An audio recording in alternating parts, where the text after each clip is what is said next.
Hello again, everyone, and welcome to another edition of the Fantasy Slant, powered by Pro Football Focus. I'm your host, Michael Moore, along with our usual PFF fantasy analysts, Jeff Ratcliffe, Mike Tagliere, and Pat Thorman. We are recording on July 13th, but most of you will probably listen on July 14th, which, fun fact, is National Hot Dog Day, but also, fun fact, National Grand Marnier Day. So get your hot dogs, get your Grand Marnier, and we'll just dig right in. So, all right. Some news and notes first up. Obviously, the big news today, Tom Brady's suspension upheld by federal court. Not even, I mean, this is getting way beyond the NFL now. So looks like Tom Brady will be suspended for the first 4 games for Deflategate from a few years ago, if you can keep up with all that. Jimmy Garoppolo time in New England. So what do we think of old Jimmy J in the first 4 games? Anyone? Well, I think he's going to get a good shot to show what he can do. So Belichick can flip him for his first rounder and fourth rounder that he lost at Deflategate, and everything will come full circle. Yeah, well, I mean, and honestly though, I mean, he's got 31 pass attempts, so not, he's very, very raw. Can he pull some Matt Castle magic like Castle did a couple years ago when Brady went down? Well, I mean, the thing about that year was the Patriots had the easiest schedule in the league, and they had prime Randy Moss, prime Wes Welker, and they just had a team that just went, 16-0. So I don't expect Castle level performance from him, especially considering they're at Arizona to start, which is obviously a tough game. And then they get Miami, Houston, and Buffalo, which are all varying degrees of good defenses. Luckily for the Patriots, they're at home. But I think he's going to try to be a game manager as long as it'll work. I mean, we can't forget here that the Patriots' defense is excellent. So as long as the game scripts kind of stay close, I don't expect Garoppolo to be flinging it around 40 times a game. So like low end or maybe high end quarterback 2, it sounds like would be what he tops out at. Sure, I wouldn't want to start him against Arizona though.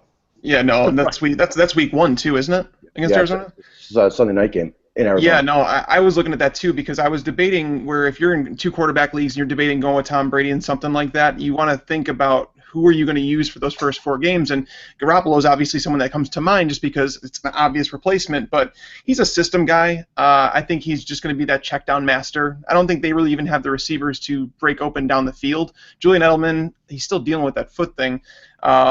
Chris Hogan, whatever, but it's a very system-driven quarterback position, and I think he could be competent for a QB2. I think you said that's his ceiling is high-end QB2 numbers. If you're drafting Brady, it's nothing to throw out a late-round pick just to grab him just to supplement that Brady pick. Because Brady, I was kind of going over that because a lot of people have been asking me, can I describe where is a safe place to draft Tom Brady, and even in a 1-quarterback league. So right now he's being drafted in between Bortles and Palmer.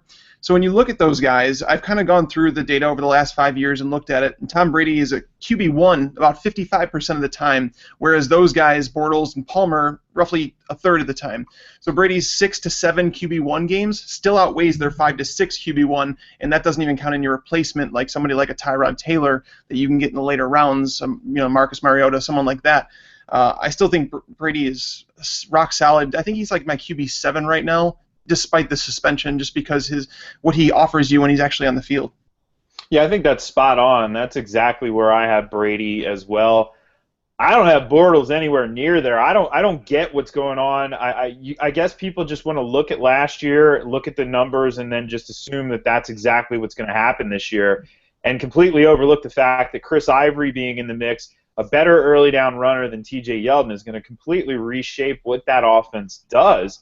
They're not going to have to necessarily push the ball downfield as they did last year, and we always see touchdown numbers regress. So if you're drafting Bortles in that range, I understand the appeal, and I like him from a dynasty standpoint, but I just can't get behind him as a QB1 in that range. I would much rather, I'm looking at the ADP right now, I would much rather have somebody like Eli Manning, where we've seen him at least do it in back-to-back seasons now, back-to-back 30-touchdown seasons under Ben McAdoo.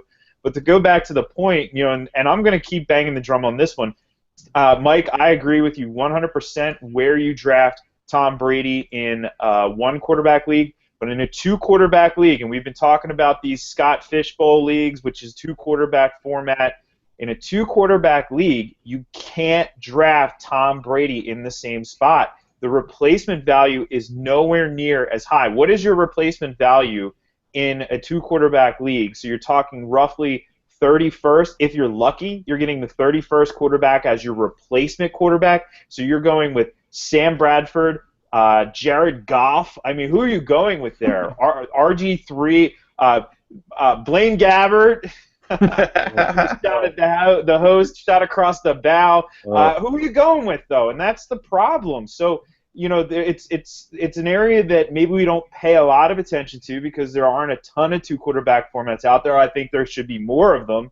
But the numbers say you don't take him in the same spot because you just simply don't get the same replacement value. So that's the sort of implications. And, we do see this. It could go to the Supreme Court, which to me, I still think that is absolutely nuts. The football case could go to the Supreme Court. That's really the state of things that we're in right now. But it just doesn't look promising. This isn't going to be overturned very likely. And finally, in Week 5, we'll be able to put this behind us. Against Cleveland. What's Brady's angry rating going to be the rest of the season? Like 99, like 100? What is he going to play at there? Well, that's something interesting too. And there was some chatter about that today. I actually made that comment on Mike Tagliere's podcast yesterday. Yeah. And just to sort of, it's not something that you actually, you think, oh, well, this is a quantifiable thing, but hey, it might be. With him, it might be. Yeah, I mean, we should start grading that at Pro Football Focus, Pro Angry Focus. But hey, the simple fact of the matter is certain players do get a little fired up and they can play well. I mean, there's nothing quantifiable about it. It's a quality thing, not a quantity thing. And you certainly are going to have that factor there. We saw what he did last year. He was very, very, very productive last year at an advanced age for a football player. So maybe if that breaks a tie for you, it all depends on what people do in their drafting tendencies. If that breaks a tie, though, so be it. Otherwise, we're not going to say that it's a quantifiable thing. No, well, that's the thing is like that.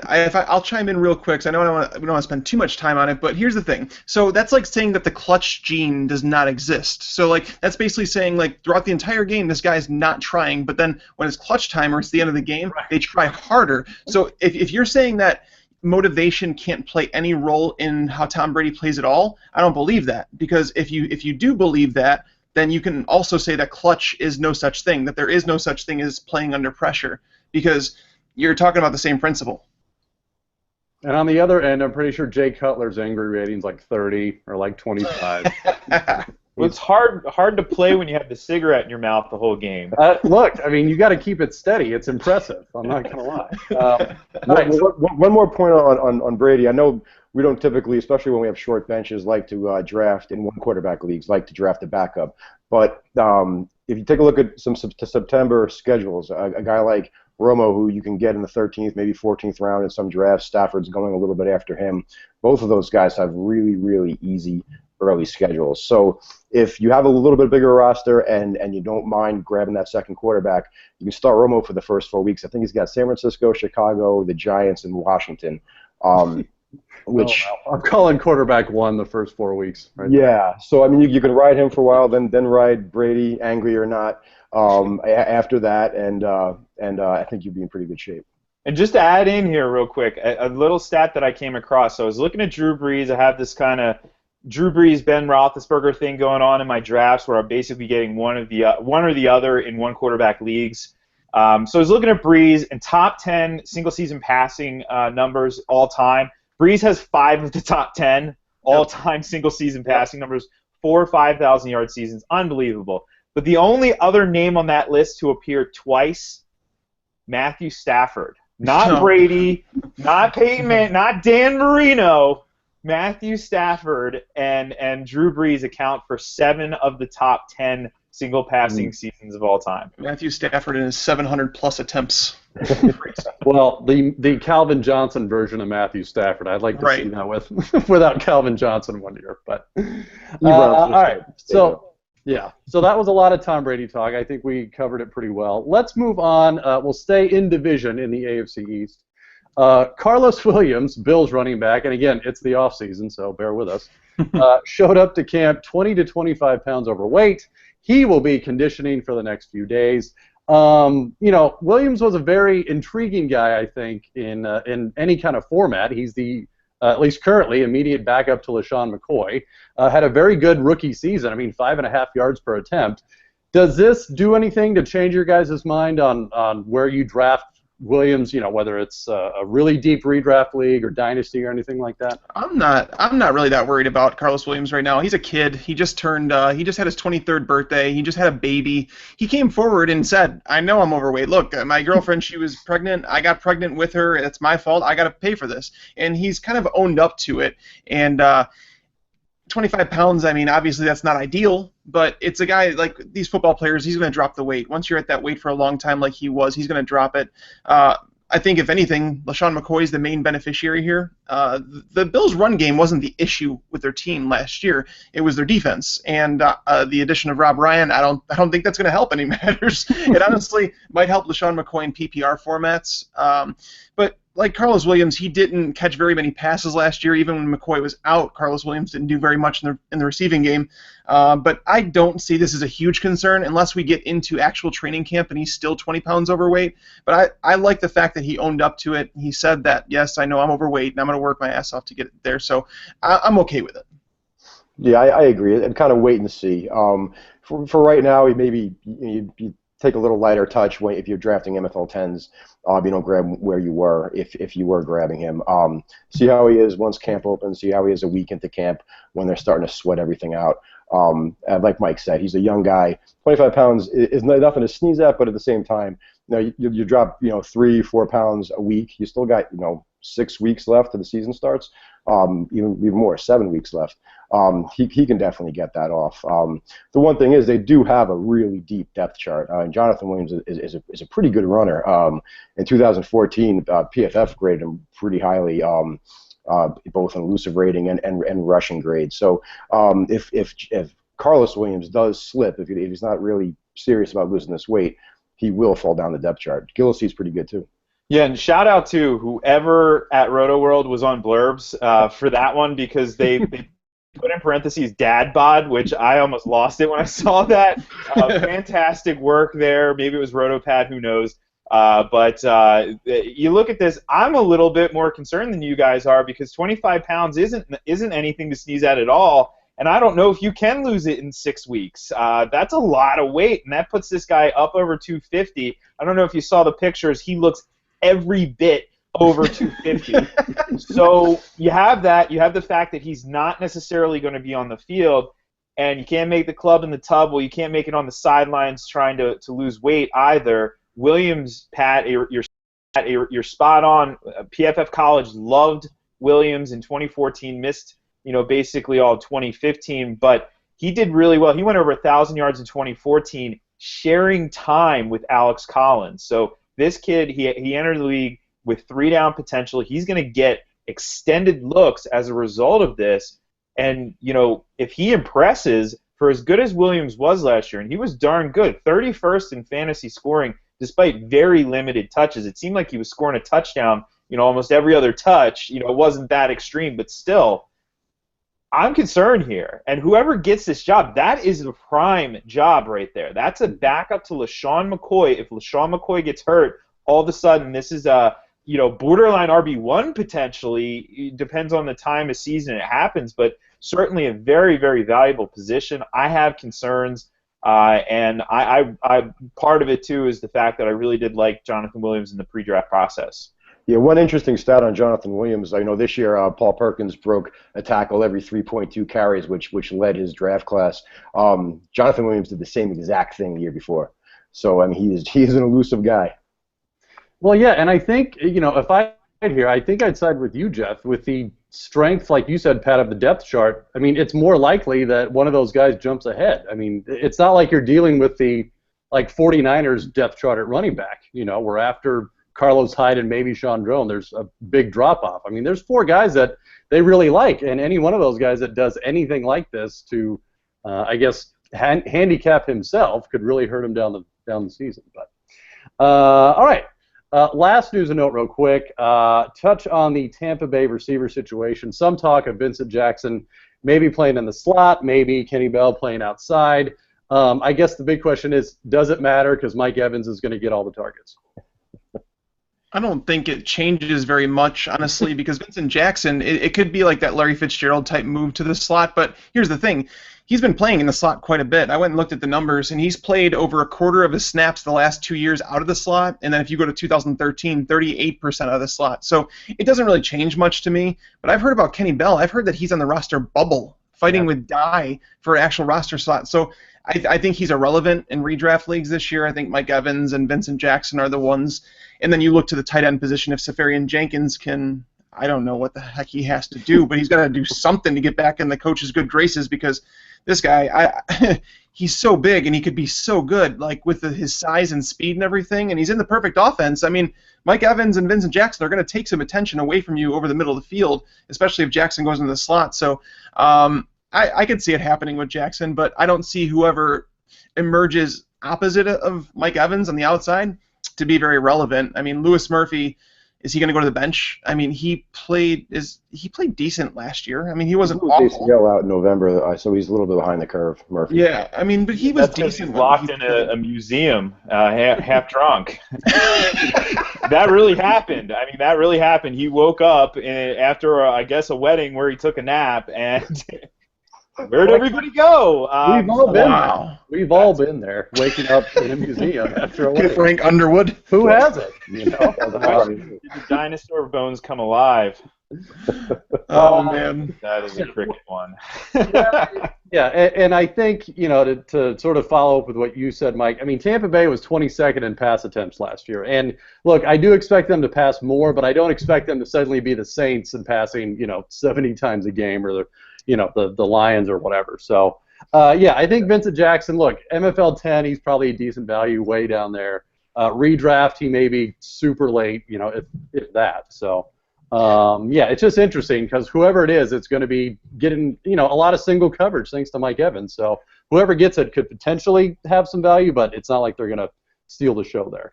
I do like. Go ahead.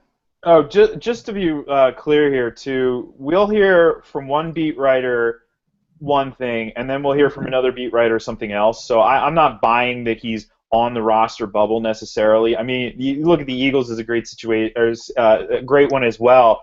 So you hear, well, they're going to use a committee at running back, and then I had Chris McPherson on the Sirius show, and he's like, Ryan Matthews is the clear number one. There's no committee whatsoever. Right. So it depends on your sources here, and some of these guys, well, they pay better attention or they know the game better than others. So at this point, you hear those reports, maybe it's a little bit of a red flag, but until we get into camp, we really can't make any conclusions. And we know that Bell is a very athletic kid, so he does have that in his favor. And we'll have to keep an eye out here because he could be an interesting dynasty guy for sure if he does stick on this roster. Devontae Adams too, like that. When you talk about different beat writers, Devontae Adams literally, I think it was 3 weeks ago, we heard he's getting the first shot at the number 3 job because all the Jeff Janis truthers are crying in their corner wherever they are. And then all of a sudden I read a report today that Devontae Adams is in the roster bubble. So it's at that point in the year where you're going to hear a lot of different things, and until we actually see them on the field, see them getting the practice reps and who's out there with the first team, we're not going to really know that much.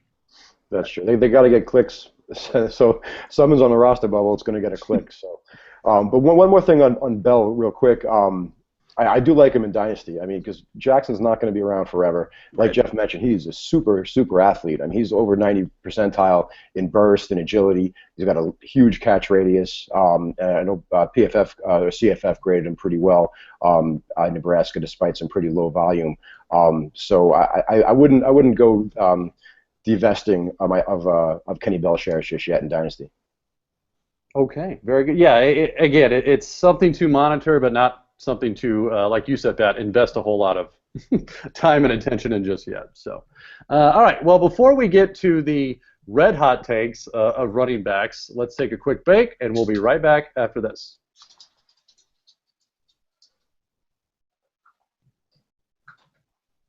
All right, and we are back, and we are actually going to touch on what you had written earlier today, Jeff, in the Fantasy 5 over on ProFootballFocus.com. Not quite the hottest take, but a fairly warm, I would say, to simmering take Adrian Peterson, not a top 5 running back. Go. How dare I? How dare I say something that actually might be true? And I also qualified it very quickly by saying he's the number 6. So what is the difference here? I mean, looking to last year, the difference between the number 5 and number 6. So Todd Gurley, number 5, and number 6, Lamar Miller, 2 points. Okay, so the sky is not falling. I'm just saying that I would prefer a few other players other than him, just from the simple fact of the matter that Peterson is not going to do much as a receiver. He's going to max out at what? 35, 37 targets? What do you think he's going to be involved there? Not much at all. Whereas you look at some of these other guys, David Johnson, even Devontae Freeman, I think is a really interesting guy. I wrote about him as well this week, and how even if he loses 40, 45 touches, which is exactly what we're projecting him at, he's still a top 5 running back. So you have that there, but you have Le'Veon Bell, you even have Ezekiel Elliott, who are going to see a lot of targets out of the backfield. And those targets, they act to provide some balance to the force. You know, on those games like Peterson, remember that game, was that week 13 or week 14 last year against the Seahawks when he went 8 for 18 and he had a couple catches for like 6 yards or whatever it was. That was a dud. That was a huge game for a lot of fantasy teams out there, and their stud running back, who ended up finishing as the number 2 running back in all of fantasy, let them down. Now, Devontae Freeman had a similar scenario. It was almost the same week. It was like week 13 again, where he went for 47 yards on the ground, but then he chipped in 10 catches for 56 yards. So now he's at 10.3 in standard leagues, which, okay, you'll take it. It's not great. You didn't get a touchdown, but whatever. You got 10 points. Hopefully you made up ground elsewhere. In PPR, he's over 20 points. So you don't get that with Peterson. And for me, even if he does top 300 carries again, even if he's doing these crazy workouts to stay fit, that's fine and dandy, but I would much rather a guy who's going to be more consistent, and the receiving running backs tend to be more consistent for fantasy purposes. So that's it. That's why he's 6. That's why he's not in the top 5. Well, and to be fair, it's our job to give you the positives and negatives of every player, and there's definitely some negatives about Peterson. If you look at him over the last 6 weeks of the season, he topped 3.5 yards per carry just twice, okay? On top of that, Jerick McKinnon started stealing touches. Over the first 10 games of the year, Jerick McKinnon averaged just 3.6 touches per game. Over the last 6 games, he averaged 7.5 touches. Jerick McKinnon is arguably a better fit for this offense at this stage in their careers. Jerick McKinnon's ready to take over this offense, and they're going to slowly transition Peterson out of that role. He cannot do this forever. Now, does that mean Peterson's going to fall off? No. But it's our job to look for red flags, and I think Jeff makes a good point. It's not like we're throwing him into the RB2, RB3 conversation. He's still an RB1. He's going to lack the consistency that some of the other top options because of that passing game. Jerick McKinnon is a better receiver than Adrian Peterson. Teddy Bridgewater is a better quarterback when going out of the shotgun instead of the I formation. So the Vikings need to start looking at their future and saying, we're going to slowly transition McKinnon in. And if you look at the end of last year, they already started doing it. So, yes, there is a red flag for Peterson. Is he still an RB1? Yes. Well, oh, no, sorry, Pat. No, I was going to say you can understand how the average sports fan is going to see a list of top 5 running backs and without Adrian Peterson on it and get into a tizzy about it. But what Jeff and Mike have been saying is spot on. I mean, he's not part of the passing game, and that's like what Jeff said. It brings balance to the force. It gives him a floor. I mean, the first 11 games last year, first 12 games, he only averaged 2.4 targets per game, and then for the final 5, including the playoffs, it got cut in half. It was 1.2 targets per game. I mean, and in the playoffs, I mean, you saw what happened. They had McKinnon on the field during the crucial times. So, I mean, it seems like sacrilege to say Peterson's not top 5, even when he's top 6. But, you know, it's reality. And he's no spring chicken either. I mean, his missed tackles per touch have gone down. His rushing grade per attempt has gone down. His fumble rate's more than doubled since 2012, which is a problem he had earlier in his career. So reality bites sometimes.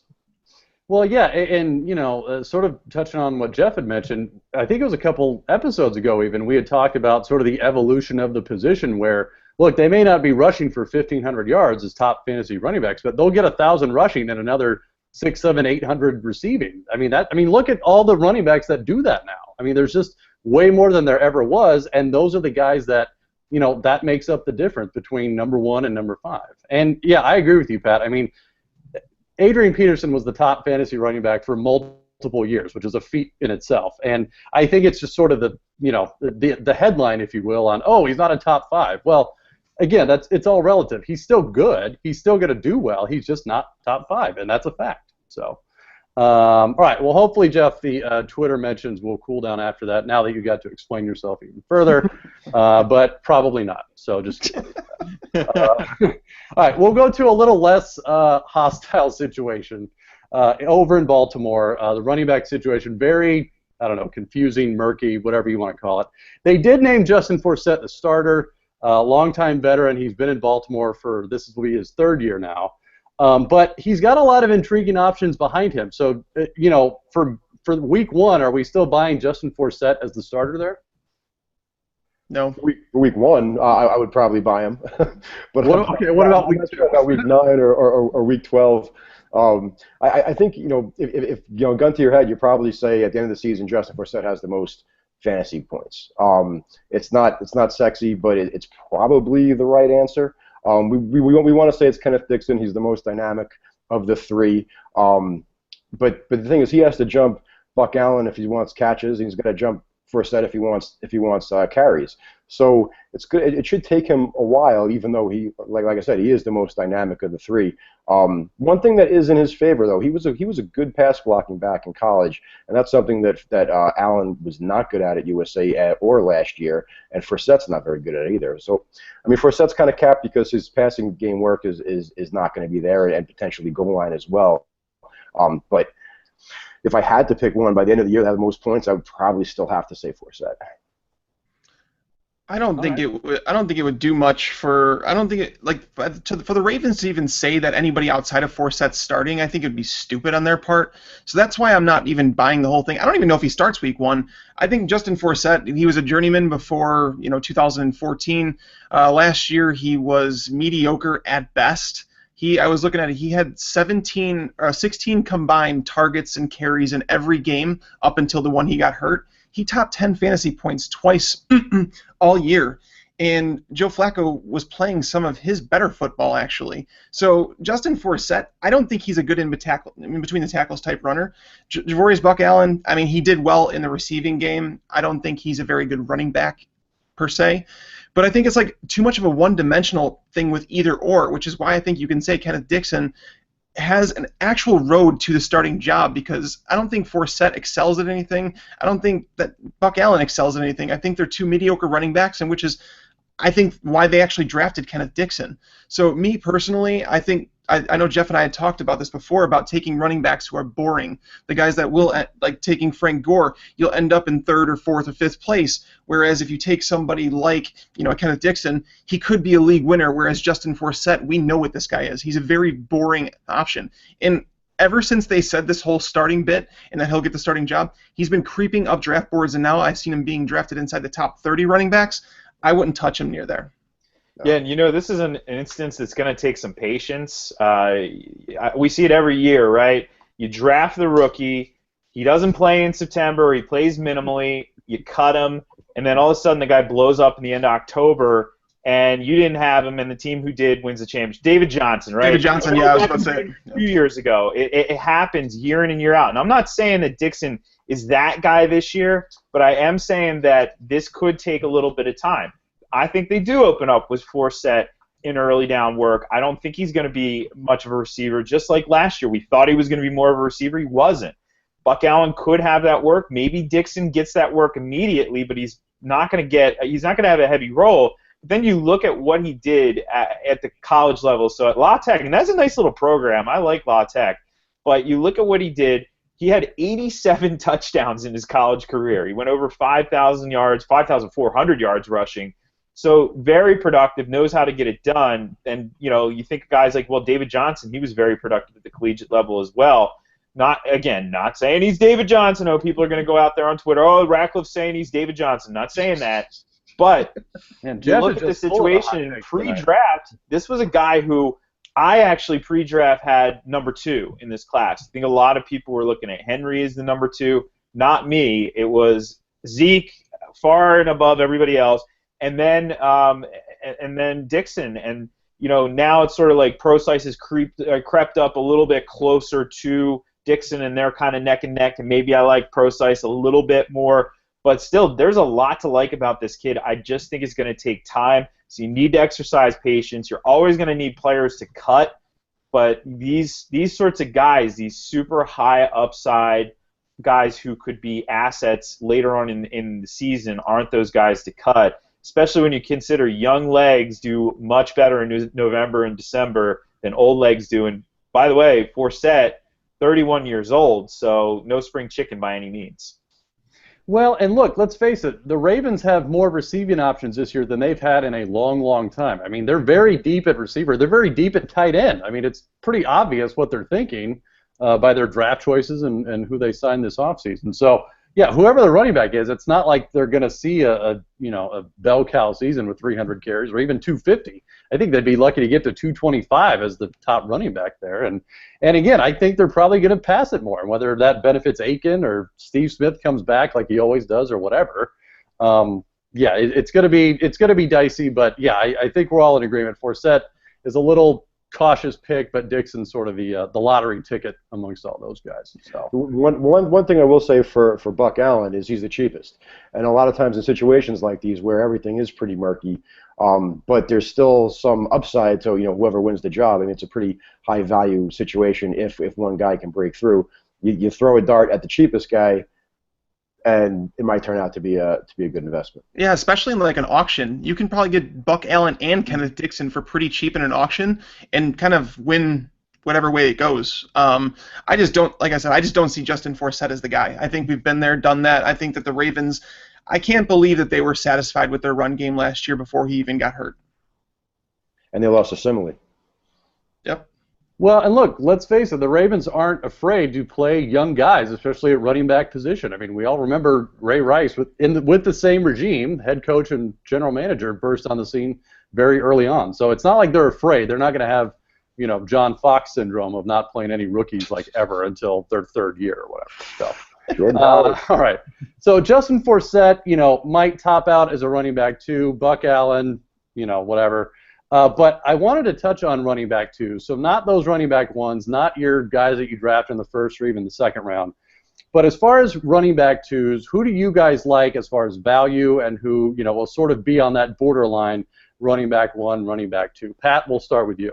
Well, this is, at least in the MFL 10s, this is kind of where I've been kind of making my backfield with these guys, because I've been pretty receiver heavy early. So these are running back twos, even maybe running back threes, depending on ADP.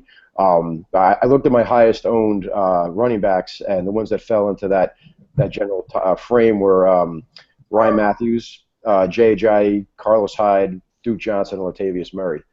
I also had some C.J. Anderson, but he's kind of on that RB1 border. But yeah, I like all of them. Murray is one who's in the perfect situation. He's got an excellent offensive line. PFF ranked it second. Their defense is much improved. They really want to run the ball more than they did last year, and he got a ton of opportunity last year. Even though he didn't do very much with it, he was painfully mediocre. I think we've seen that before. We've seen average running backs take a great opportunity and turn it into fantasy production. And DeAndre Washington is fairly easy to get as a handcuff if that's something that you're willing to do, is to burn two roster spots on one position. But I think it's such a high value position that's worth making that extra pick for. Yeah, Mike, what about you? Who's in that running back two category for you? Carlos Hyde. Carlos Hyde, I know, Pat, you said that you've been drafting him a ton, and I will own a ton of Carlos Hyde. I had talked about it earlier on a different podcast where the 49ers are not a good team. And that's no secret. Everybody knows that they're not going to be a good team. Yeah, Mike, you're a fan. That's right. So basically, when a defense is bad, Chip Kelly, not only do they run 70 plays per game, whether they're a good team, whether they're a bad team, that's just what he does with his offense, is 68 to 71 plays per game, I want to say. Going from they had the 29th most plays per game last year. all you're looking for from running backs that you're taking in the RB2 range is you want volume. Okay, now he's got huge upside. I know Mike Clay, he's a huge fan of Carlos Hyde's talent. I'm a big fan of his talent. With Chip Kelly going there, I love how people are kind of dismissing the fact that Carlos Hyde can't catch a pass. He can catch a pass, and he's going to do it because he's going to have to. Not only is he the superior talent on the roster, like Sean Drone, I'm not worried about this guy. He's a career journeyman. But when you look at Carlos Hyde and the 49ers losing in the second half of games, you can't just stop the game in your hurry-up offense and say, oh, Carlos Hyde, we're going to pull you off the field and we're going to bring in somebody else to catch a pass. That's just not the way Chip Kelly's offense works, and that's just not – when you look like – we're talking about volume, guys, and there's no way possible that I could find where Carlos Hyde ends the season, if healthy, with fewer than 275 touches. And when you find somebody with guaranteed touches like that, there's really no reason that he's not an RB2, and he could be an RB1 if he's a talented back. Jeff, what about you? Running back twos for you. Yeah, I buy into Hyde for a lot of the points that Mike just made. The volume is going to be there, and he's a lot better than people realize. Ryan Matthews is a great value right now because he is in a position where he can see a lot of touches, and you know, I'm tired of injury arguments. We could make injury arguments about any player. We can create any narrative we want about any player, but as of right now, we don't know who's going to get hurt, and we don't know if Ryan Matthews is going to get hurt. And so I guess people can keep thinking that because he's going to continue to be a value, and he certainly can offer RB2 value in that offense. But then, you know, I guess some of the players who maybe we don't want to talk about, but we probably should be talking about just in case something like this comes up for folks on draft day. And there is this tier of potential RB2s that make us feel a little dirty by talking about them. We don't necessarily want to roster them or even acknowledge that maybe they could be viable fantasy assets. And, of course, that tier of three is Matt Jones, Jay Ajayi, and Jeremy Langford. I think everybody pretty much knows how we feel about Jeremy Langford, so he's the lowest of the three. But it really comes down to Jones and Ajayi, and I'm actually starting the depth chart review series at Pro Football Focus for fantasy purposes. I'm going through and doing every team, just kind of a quick overview of everything you need to know on that team, and just finished up Washington right before the show. You know, I look at Matt Jones with Chris Thompson there. He's a receiver. He had like 30 carries last year. You know, he's not going to touch the ball a lot. You got a battle between two rookies for the backup spot between Keith Marshall and Mac Brown. Marshall kind of oozing with the upside, but no resume to speak of, the checkered injury past. And Mac Brown is more, he profiles more as like a backup special teamers type player. That tells me Jones is going to see a ton of touches in this offense that has the potential to be really good. If Kirk Cousins was the Kirk Cousins from week 7 on, when he was only 3 quarterbacks had more fantasy points than Kirk Cousins from week 7 on. Cam Newton, Russell Wilson, and Drew Brees. That's it. If that's Kirk Cousins, the real Kirk, and I don't know if it is. Hey, I'm not smart enough. I'm not that smart to figure that one out. You know, that's for coaches. That's for our PFF analysts, those guys like that.